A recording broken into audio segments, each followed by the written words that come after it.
Have you ever felt watched? Not by a person, not by something you can see, but by something inside your walls. Something that breathes when you sleep, something that scratches when the lights go out, something that knows your name. Tonight, I'm going to tell you 7 stories, 7 true accounts of people who discovered they weren't alone in their homes. And after you hear what I'm about to tell you, you might want to check your walls too. Turn off your lights, get comfortable. Let's begin. Welcome to another bedtime horror story. I'm your host, and tonight, we're diving deep into one of humanity's most primal fears, the fear of what lurks in the spaces we can't see. You know that feeling, when you're lying in bed, the house is quiet, and suddenly, you hear it. A scratch, a tap, a whisper. You tell yourself it's nothing, just the house settling, just pipes, just your imagination. But what if it's not? What if something has been living in your walls this entire time, watching you through the cracks, learning your routine, waiting? The stories you're about to hear come from real people, real homes, real terror. Some were reported to police, others were discovered by accident, and a few, well, they've never been explained. So before we start, I want you to do something for me. Look around your room right now. Look at your walls, your ceiling, that vent in the corner. Everything look normal? Good. Let's hope it stays that way. Because once you hear these stories, you'll never look at your home the same way again. Story 1. The scratching. It started with a sound. Sarah Mitchell moved into her apartment in Portland in October of 2019. It was perfect, affordable, quiet neighborhood, hardwood floors, big windows. Except for one thing. Every night, around 2:47 a.m., she heard scratching. At first, she thought it was mice. She called an exterminator. They found nothing, no droppings, no holes, no evidence of any pests whatsoever. But the scratching continued. Scratch, scratch, scratch. Always in the walls, always at 2:47 a.m. Sarah started recording it. She posted the audio online asking for help. People said it was pipes, water pressure, wood expanding and contracting. But Sarah knew better, because the scratching was moving. Night 1, it came from the living room wall. Night 2, her bedroom. Night 3, right above her bed. It was getting closer. Then one night, Sarah woke up at 2:47 a.m. The scratching started, but this time it was different. This time she heard something else. Breathing. Slow, raspy, coming from inside the wall, right next to her head. Sarah grabbed her phone and turned on the flashlight. She aimed it at the wall, and there, in the corner near the ceiling, she saw something that made her blood run cold. A hole. A small hole in the drywall, big enough for someone to look through. And in that hole, she saw an eye, blinking, staring right at her. Sarah ran. She called the police. When they arrived and tore open the wall, they found something horrifying. A hidden space, about 3 feet wide, running the entire length of the apartment.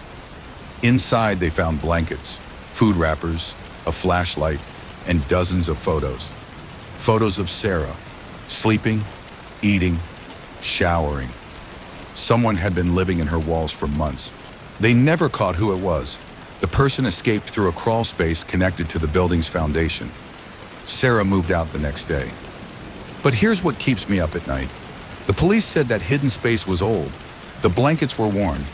The photos dated back years. Which means whoever was in those walls had been there long before Sarah moved in. If you're feeling creeped out right now, drop a comment below. Tell me, would you have stayed? And if you're new here, hit that subscribe button, because trust me, we're just getting started. Story 2, the previous tenant. She never really left. Let's talk about Marcus Chen, college student, 22 years old, renting a small house in Austin, Texas. The rent was cheap, too cheap actually, but Marcus didn't care. He needed a place, and this was all he could afford. The landlord mentioned the previous tenant had left suddenly. Didn't give much detail. Marcus didn't ask. Big mistake. The first few weeks were fine, but then Marcus started noticing things. His food would go missing, just small things, a sandwich, some chips, half a gallon of milk. He blamed his roommate. They got into arguments about it, but his roommate swore it wasn't him. Then Marcus started finding evidence. A woman's hair tie on his bathroom counter. He didn't have a girlfriend. Size 6 women's shoes in his closet. He wore size 11 men's. A feminine handwriting on a grocery list he definitely didn't write. Marcus set up a camera, one of those motion-activated security cameras. What it captured destroyed him. At 3:15 a.m., his bedroom door slowly opened, and a woman walked in. Thin, dirty, hair matted and greasy, wearing the same clothes that had been hanging in his closet. She walked to his bed, stood over him while he slept, just staring for 7 full minutes. Then she walked to his dresser, took a shirt, smelled it, and smiled. She went to his kitchen, made herself a sandwich, ate it slowly, cleaned up after herself. Then she walked to a closet in the hallway, opened it, and climbed inside. But she didn't come out. Marcus watched the footage the next morning. He was shaking so badly he could barely hold his phone. He called the police immediately. When they arrived, they opened the closet. At the back, hidden behind a fit panel, was a crawl space. Inside, they found her, the previous tenant. Her name was Rebecca Holt. She'd been living in the crawl space for 8 months, ever since she was evicted. The landlord had changed the locks, so Rebecca found another way in, through the ventilation system, through the walls. She'd been living there the entire time Marcus had, watching him, eating his food, wearing his clothes, sleeping in his bed when he wasn't home. Rebecca was arrested. Psychiatric evaluation. She told doctors she loved that house. It was hers, and she wasn't going to let anyone take it from her. Marcus broke his lease that week, lost his deposit, didn't care. He still has nightmares about it, about waking up and seeing her face, inches from his, just watching. I want you to think about that for a second.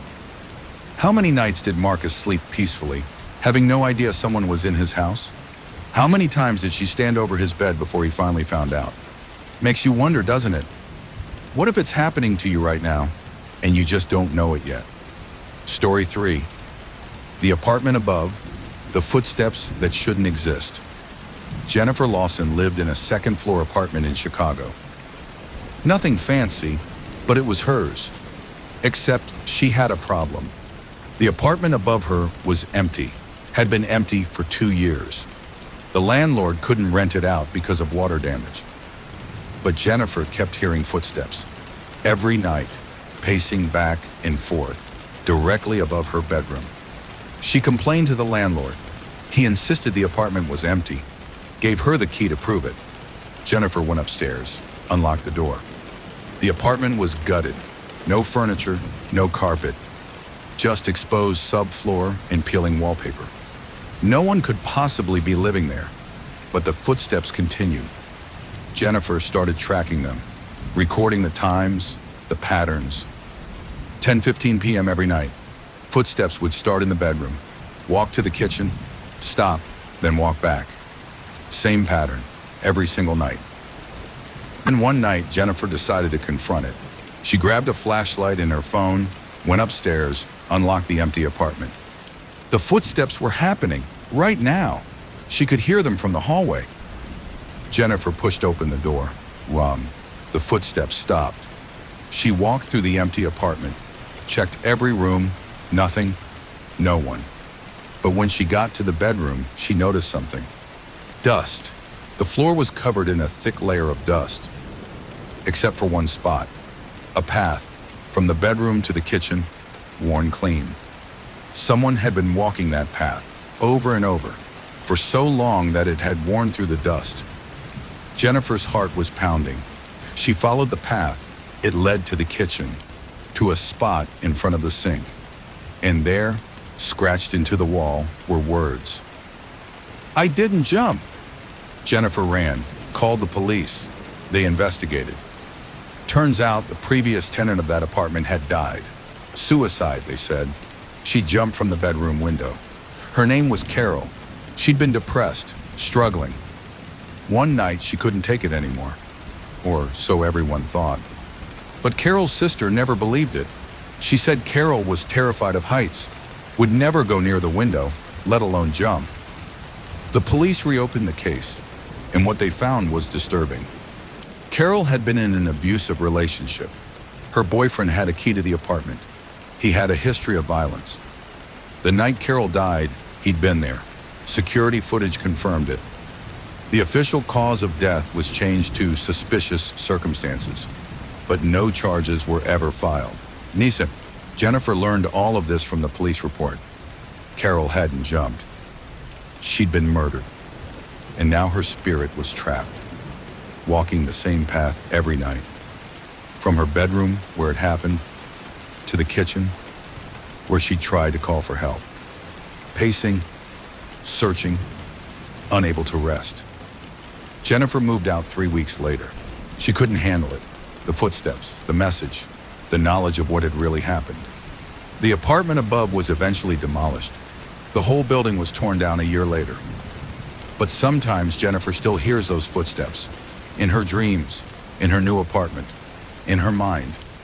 Pacing, always pacing. If you're still watching, leave a comment and tell me, do you believe in ghosts? Because after what Jennifer experienced, she definitely does.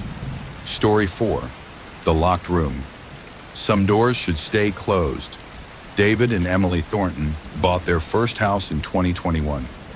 A beautiful Victorian home in Savannah, Georgia.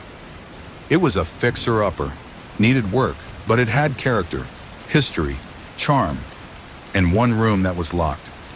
The previous owner had nailed the door shut, painted over it. The realtor said it was just old storage, nothing important. But David was curious. He was a contractor. He loved restoration projects. So one weekend, he decided to open it. He pried off the boards, picked the lock, and pushed open the door. The smell hit him first, musty, rotten, like something had died. The room was small, maybe 8 by 10 feet, no windows, no light, and covering every inch of the walls were scratches.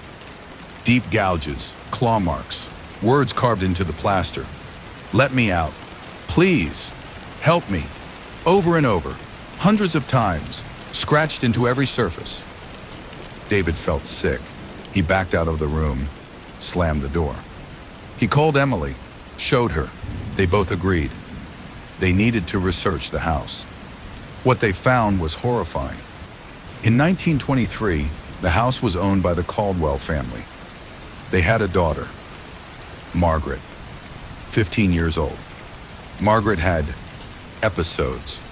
That's what they called them back then. Mental illness, schizophrenia, probably. The Caldwells couldn't afford treatment, so they kept her locked up in that room. For her own safety, they said. Margaret lived in that room for 3 years, until one day she stopped screaming. They found her curled in the corner, dead, fingers bloody, nails torn off. She'd scratched at the walls until there was nothing left. The Caldwells sold the house immediately, moved away. The room was locked, and it stayed locked for the next 100 years. Until David opened it. That night, things started happening. Emily heard crying, coming from the locked room. David heard scratching. Always at 2 a.m., always from inside that room. They tried to reseal it, boarded it up again, but it didn't help, because Margaret wasn't in the room anymore. She was in the house. Emily saw her first, standing at the foot of their bed, a teenage girl in a white nightgown, staring, her fingers bloody and raw. David saw her in the mirror, standing behind him, mouthing words. Why did you open it? They called a priest, a medium, anyone who could help. The medium went into the house, walked straight to the locked room, and said something that made David and Emily's blood run cold. She's not angry you opened it. She's angry you made her relive it. She was finally at peace and you woke her up. The medium performed a cleansing, burned sage, said prayers. but it didn't work. Margaret is still there. David and Emily hear her every night, scratching at their bedroom door, crying, begging to be let out. They put the house on the market, but no one will buy it. Word got out. The house has a reputation now. So David and Emily are trapped, just like Margaret was, living in a house with a ghost who blames them for disturbing her eternal rest. Here's the lesson. Some doors are locked for a reason. Some rooms should never be opened, because what's inside might not stay there, and it might blame you for setting it free. Story 5, The Babysitter. Have you checked the children? This is a classic, but what most people don't know is it's based on a true story. In 1975, a 13-year-old girl named Janet was babysitting for a family in Missouri. 2 kids, both under 5, easy job, good pay. The parents left around 7 p.m., said they'd be home by midnight. Janet put the kids to bed around 8:30. Then she settled in to watch TV. Around 9:15, the phone rang. She answered, heavy breathing, then a man's voice, low, menacing. Have you checked the children? Janet hung up, figured it was a prank. 10 minutes later, the phone rang again. Same voice. Have you checked the children? Janet was getting scared. She hung up, but the calls kept coming. Every 10 to 15 minutes, same question. Have you checked the children? Finally, Janet called the operator, told them what was happening, asked them to trace the calls. The operator said it would take a few minutes, keep him on the line as long as possible. The phone rang again. Janet answered, tried to keep the caller talking. He laughed, said her name. Janet, have you checked the children? How did he know her name? The operator called back, and what they said made Janet's blood turn to ice. Get out of the house. The calls are coming from inside. Janet dropped the phone, ran upstairs, threw open the door to the children's room. Empty. Both beds were empty. She heard something behind her, turned around. The closet door was open, and inside she saw him. A man, tall, wearing dark clothes, holding a knife. And behind him, the children, bound, gagged, alive but terrified. Janet screamed, ran downstairs, burst out the front door. The police arrived within minutes. They found the man, arrested him. The children were safe. Turns out he'd been hiding in the house before the parents even left. He'd been watching Janet the entire time, waiting for the perfect moment. The calls were a game to him, a way to torture her, to make her scared. Janet quit babysitting after that. She's in her 60s now, and she still refuses to talk about it. But this story spread. It became an urban legend. The babysitter and the man upstairs. People think it's fiction, a scary story to tell at sleepovers. But Janet knows the truth. It happened. It was real. And every time someone tells that story, she relives the worst night of her life.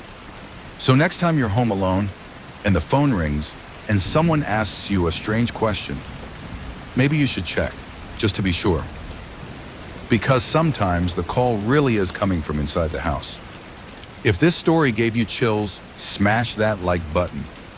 And subscribe for more true horror stories that will haunt your dreams. Story 6, The Hidden Tenant. He was never alone.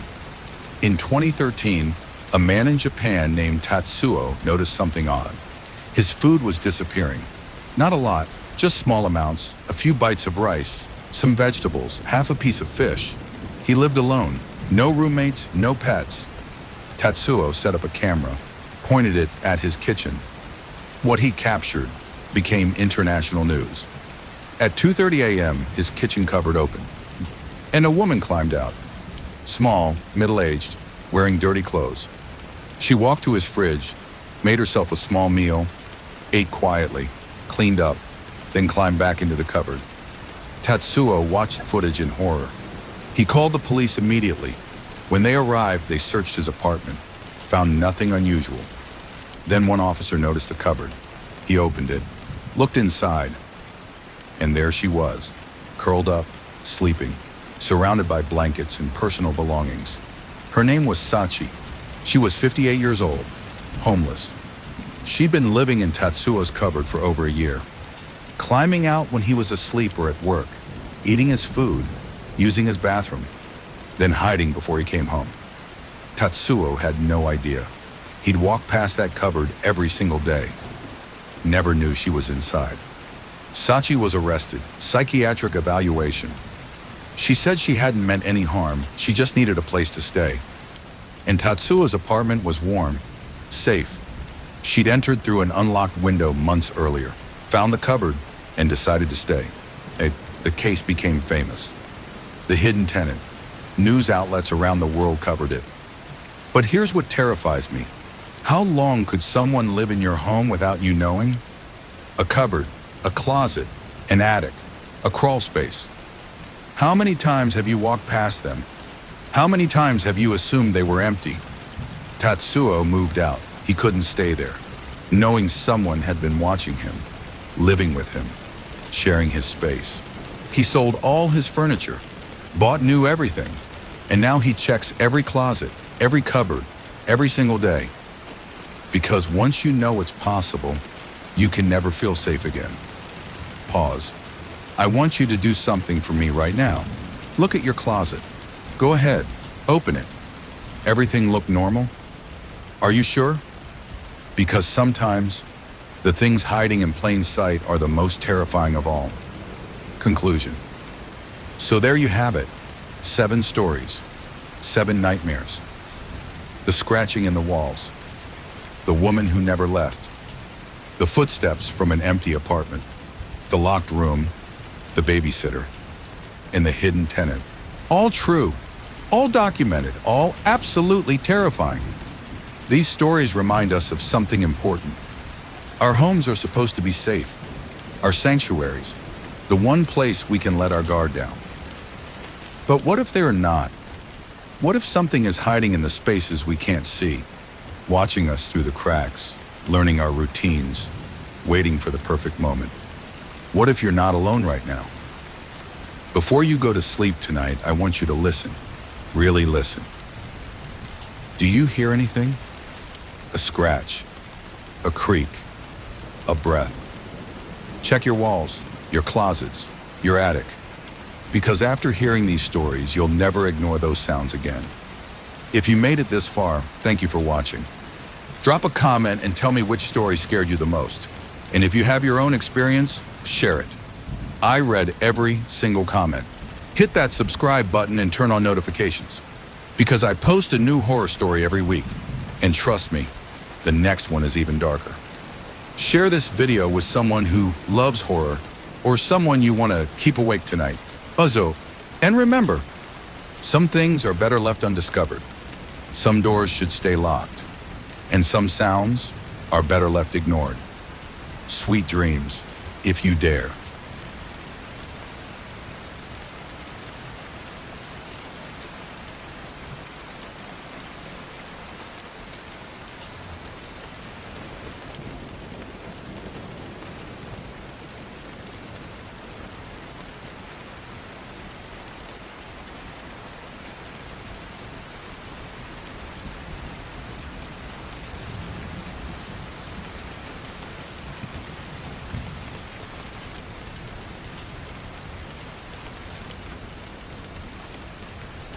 Dare.